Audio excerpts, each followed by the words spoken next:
तो यो भाई welcome back to football with Azhar. मैं हूं आप लोगों का दोस्त और आप लोगों का होस्ट अजहर। तो आज से मैं एक नई सीरीज स्टार्ट करने वाला हूं जिसका नाम है पिच वर्स, जहां पर मैं आप लोगों को अपडेटेड रखूंगा फुटबॉल की सारी न्यूज़ेस से। तो अगर तुम लोग चाहते हो अपने फेवरेट क्लब या अपनी फेवरेट टीम की न्यूज़ेस से अपडेटेड रहना तो प्लीज मेरे चैनल को जरूर से सब्सक्राइब कर देना ताकि तुम लोगों को डेली बेसिस पे न्यूज़ेस मिलते रहे। तो बिना किसी देरी के आज के इस वाली वीडियो को शुरू करते हैं। पहली न्यूज यहाँ पर मैनचेस्टर यूनाइटेड मार्क कसाडो के रिलेटेड आ रही है। मार्क कसाडो के लिंक्स आ रहे हैं बेसिकली मैनचेस्टर यूनाइटेड से, और जो मार्क कसाडो के एजेंट है जॉर्ज मेंडेस, उन्होंने यहाँ पर मैनचेस्टर यूनाइटेड के हायर ऑफिशियल से एक मीटिंग रखी थी। अब ये थोड़ा ऊपर के लेवल पे हो रहा है, मतलब अभी इतना वो नहीं हो गया, मतलब वो लोग अभी इतना डिटेल में नहीं गए, अंदर इतना डेप्थ में नहीं गए उस डील को लेके, बट यहाँ पर एक मूव अब पॉसिबल होता आपको दिख सकता है समर में। अब इसको लेके मेरा क्या ओपिनियन है, मेरा क्या टेक है। देखो, मार्क कसाडो ना एक बहुत अच्छा टेक्निकल मिडफील्डर है, बट वो उतना फिजिकलिटी नहीं दिखा सकता मिडफील्ड के अंदर, और फिजिकलिटी प्लस टेक्निकलिटी एक ऐसा ट्रेट है जो आप लोगों को प्रीमियर लीग में चाहिए। फिजिकलिटी तो चाहिए, अगर आपके पास टेक्निकलिटी नहीं भी होगी ना तो आपको फिजिकलिटी तो एटलीस्ट चाहिए प्रीमियर लीग के अंदर। प्रीमियर लीग भाई वर्ल्ड की टफेस्ट लीग है, और वहां पर आप लोगों को एकदम फास्ट क्विक डिसीजन मेकिंग करनी पड़ेगी, जो कि मार्क कसाडो के अंदर मेरे को ऐसा लगता है कि कसाडो लैक करता है। हाँ, मेरे को पता है कि कसाडो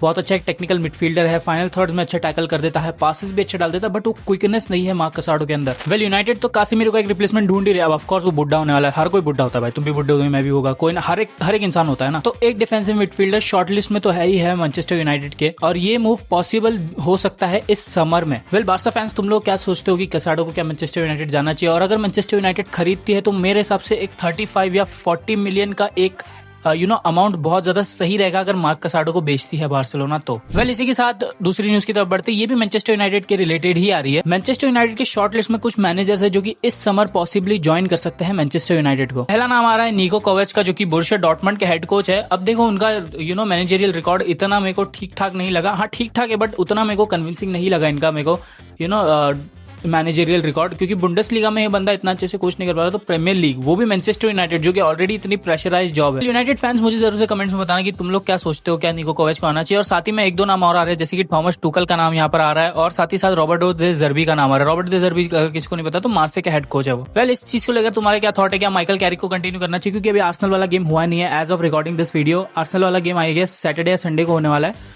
तो मे भी मुझे लगता है कि यहाँ पर माइकल कैरिक अगर वो गेम जीत जाता है तो फैंस चाहेंगे कि माइकल कैरिक ही कंटिन्यू करे। देखो, अब इस चीज को लेकर तुम मुझे जरूर से अपना कमेंट में ओपिनियन बता देना। अगली जो न्यूज आ रही है वो है बाल्डी की तरफ से, यानी कि जो टकलू है आर्ने स्लॉट, उसकी तरफ से, यानी कि लिवरपूल के साइड से एक न्यूज आ रही है कि वो लोग इंटरेस्टेड है टॉटनहम हॉटस्पर के डिफेंडर मिकी वैन डिवन को साइन करने में। अब यार देखो, यहाँ पे बार्सिलोना के भी इस डिफेंडर पे बहुत ज्यादा नजर है, और यहाँ पे रूमर्स आ रहे थे कि मिकी वैन डिवन ने बोला है कि उसको बार्सिलोना के लिए खेलना है। अब देखो, मिकी वैन डिवन की रेस में 2-3 क्लब तो यहाँ पर हमको क्लियरली नजर आ रहे हैं, एक तो लिवरपूल, दूसरा मैड्रिड, और जो नैरेटिव बन रहा है बार्सा के लिए वो भी ये हो सकता है कि बार्सिलोना आ जाए। अगली न्यूज फिर से बार्सिलोना की तरफ से आ रही है कि एलेक्स रेमिरो की तरफ बार्सिलोना जाना चाहती है अपने नंबर 2 चॉइस गोलकीपर के लिए। अब एलेक्स रेमिरो, जिनको नहीं पता, जो रियल सोसिदाद का गोलकीपर है। बार्सिलोना ने लास्ट सीजन भी उसके स्टैट्स वगैरह, उसकी परफॉर्मेंसेस को मॉनिटर किया था, बट उसका रिलीज क्लॉज 50 मिलियन था, उसके आधे अमाउंट में यहाँ पर उनको जुआन गार्सिया मिल गया था, इसलिए वो जुआन गार्सिया की तरफ गए, ना कि एलेक्स रेमिरो की तरफ। 2027 तक एलेक्स रेमिरो का कॉन्ट्रैक्ट है रियल सोसिदाद के साथ, उसके बाद वो 10 मिलियन यूरो की फीस में अवेलेबल हो जाएगा। तो तुम लोगों को क्या लगता है कि क्या एलेक्स रेमिरो को खरीदना चाहिए बार्सिलोना को नंबर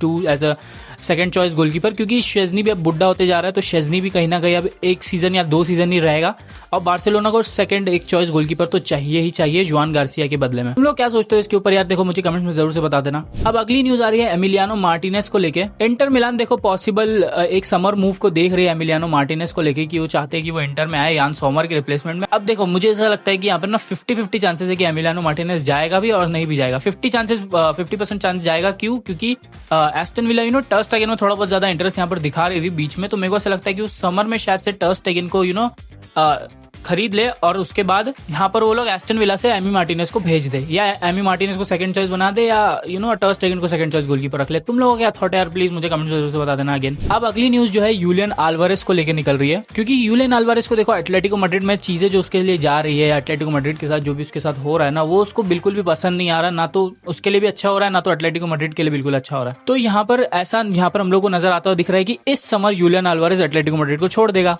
तो अब इस रेस में, जूलियन अल्वारेज को साइन करने की रेस में 3 क्लब्स है फिर से। बार्सिलोना का नाम, एक तो बार्सिलोना का नाम हर जगह क्यों आ जाता है यार? बार्सिलोना पैसे दे सकती है क्या? बार्सिलोना का नाम है, then there is PSG, then there is Chelsea. Chelsea का तो सीधा ऑल एंड आउट अमाउंट ही बता दिया गया ही, चेल्सी 100 मिलियन पे करने के लिए तैयार है यूलियन अल्वारेज के लिए, क्योंकि यूलियन अल्वारेज को प्रीमियर लीग का एक्सपीरियंस है, वो मैन सिटी के लिए खेल चुका है, ट्रेबल जीत चुका है, वर्ल्ड कप जीत चुका है, तो एक अच्छा स्ट्राइकर वहां पर वो चेल्सी के लिए बन सकता है। चेल्सी 100 मिलियन देने के लिए अगर तैयार है तो मोस्ट प्रॉब्लली मेरे को ऐसा लग रहा है कि एटलेटिको मैड्रिड चेल्सी का ऑफर ज्यादा कंसीडर करेगी, क्योंकि 100 मिलियन में दे रहा है यार, ऑफ कोर्स यार 100 मिलियन दे रहे तो कोई भी क्लब देखेगा यार। लुइस एनरिके भी चाहता है कि वो PSG में आ जाए, और बार्सिलोना वाले तो खैर बार्सा फैंस ही चाहते हैं कि अल्वारेज आ जाए यहाँ पे। अब देखो ये तो चीज डिपेंड करती है यूलियन अल्वारेज के ऊपर कि वो किस क्लब में जाएगा, किस क्लब में नहीं जाएगा। वेल अब थोड़ी बहुत बात कर लेते हैं मैनचेस्टर सिटी वर्सेस बोडो ग्लिम्ट का जो मैच हुआ था। अब जिनको नहीं पता, मैं एक मैनचेस्टर सिटी फैन हूँ, तो थोड़ी बहुत इस मैच की बात कर लेते हैं। देखो मेरे को इस मैच में बिल्कुल भी कन्विंसिंग परफॉर्मेंस नहीं लगी। रॉड्री ने रेड कार्ड ले लिया, ब्ला ब्ला ब्ला जो भी था, डोनारुमा ने फिर से बचा लिया, वरना 5 गोल तो मिनिमम मारती बोडो ग्लिम्ट। पहली बात तो देखो यार, अब बहुत से लोग इसको बहाना बोलेंगे या कुछ भी बोलेंगे, बट हमारी पूरी डिफेंस लाइन ही गायब है बिल्कुल भी। रायन एट-नूरी को पेप गार्डियोला राइट बैक खिला रहा है, रिको लुइस को लेफ्ट बैक खिला रहा है। रिको लुइस ऊपर अटैक में चढ़ रहा है, लेकिन अटैक में चढ़ के कुछ कर नहीं रहा है। रायन एट-नूरी उसकी वो पोजीशन नहीं है, तो वहां पे हग रहा है। और हमारा जो सेंटर बैक डू है खुसानोफ और मैक्स एलन तो एकदम ही बिल्कुल भी उसको एक्सपीरियंस नहीं कुछ। खुसानोफ मेरे को थोड़ा बहुत ठीक लगता है डिफेंस में। अटैक में तो बिल्कुल ही हक दिया। राइंडर्स को चांसेस मिले, उसने बरी नहीं किए। हालैंड को चांसेस मिले, उसने बरी नहीं किए। चर्की ने फिर भी एक गोल मारा। चर्की मेरे को थोड़ा ठीक ठाक लगा अटैक वाइज में। ऑलमोस्ट जब 70th या 80th मिनट हो चुका था क्लॉक पे, तो चार शॉट ऑन टारगेट बोडो ग्लिम्ट के भी थे, 4 shot on target man city के भी थे। बस फर्क इतना है कि बोडो ग्लिम्ट ने 3 मार दिए थे और मैन सिटी ने 1 ही मारा था। बहुत ज्यादा खराब परफॉर्मेंस, और जो अवे स्टैंड में फैन थे वो भी बहुत ज्यादा डिसअपॉइंटेड थे बिल्कुल ही। पेप गार्डियोला के ऊपर अब यहाँ पर सवाल उठने शुरू हो चुके हैं कि क्या पेप को सैक कर देना चाहिए। देखो अब मैं उस गैंग में तो नहीं हूँ कि पेप आउट पेप सैक, नहीं। पेप को थोड़ा बहुत ज़्यादा इंप्रूव करना चाहिए यहाँ पे। मार्मूश भी आया ऑफ द बेंच, मगर मार्मूश ज़्यादा कुछ कर नहीं पाया। मार्मूश देखो यार, एक तो यार मेरे को समझ में नहीं आता है मार्मूश और फेरान का क्या है। ये दोनों बिल्कुल लाइक उनका फर्स्ट टच तुम देखो, वो यहाँ लेते वहाँ उनका फर्स्ट टच गिरता है। तो मेरे को ऐसा लगता है कि यार यहाँ पे मैनचेस्टर सिटी ने बहुत ज़्यादा बुरा खेला। PSG भी अपना गेम हार गए स्पोर्टिंग से, तो अब मैनचेस्टर सिटी और PSG बिल्कुल एक इक्वल लेवल पर है फिलहाल के लिए तो टेबल पे। वेल इन दी एंड मैं यही बोलना चाहूँगा कि यार मैनचेस्टर सिटी को इंप्रूव करना चाहिए। जैसे जैसे हमारे डिफेंडर्स आएंगे, रूबेन डियास के बिना वो जो डिफेंस लाइन में लीडरशिप है वो बिल्कुल ही ख़राब है। साथ ही साथ अब मार्क गेही को भी हम ले आए हैं, तो मेरे हिसाब से अब थोड़ी डिफेंस लाइन और इंप्रूव होनी चाहिए। और हाई लाइन खेल रहे थे हम, पहली बात तो हाई लाइन पे ये ट्रैक बैक नहीं करते डिफेंडर्स हमारे। तो मेरे को ऐसा लगता है कि पेप को यहाँ पर कहीं ना कहीं अपने थोड़े टैक्टिक्स इंप्रूव करने पड़ेंगे। यहाँ पर उसको टैक्टिकल ट्विक्स या टैक्टिकल चेंजेस लाने पड़ेंगे टीम में। वेल तुम लोगों को क्या लगता है, ये जितनी भी सारी न्यूज़ है आप लोगों का क्या ओपिनियन है, या साथ ही साथ ये जो बोडो ग्लिम्ट और मैन सिटी का मैच हुआ था इसको लेकर आपके क्या ओपिनियन है, प्लीज मुझे कमेंट में जरूर से बताना। वीडियो आप लोगों को पसंद आए तो वीडियो को जरूर से लाइक कर देना, चैनल को जरूर से सब्सक्राइब कर देना, और हाँ वीडियो को प्लीज जरूर सब्सक्राइब कर देना। बहुत ज्यादा मेहनत लगती है इस वीडियो बनाने में। Till then good bye, see you next time.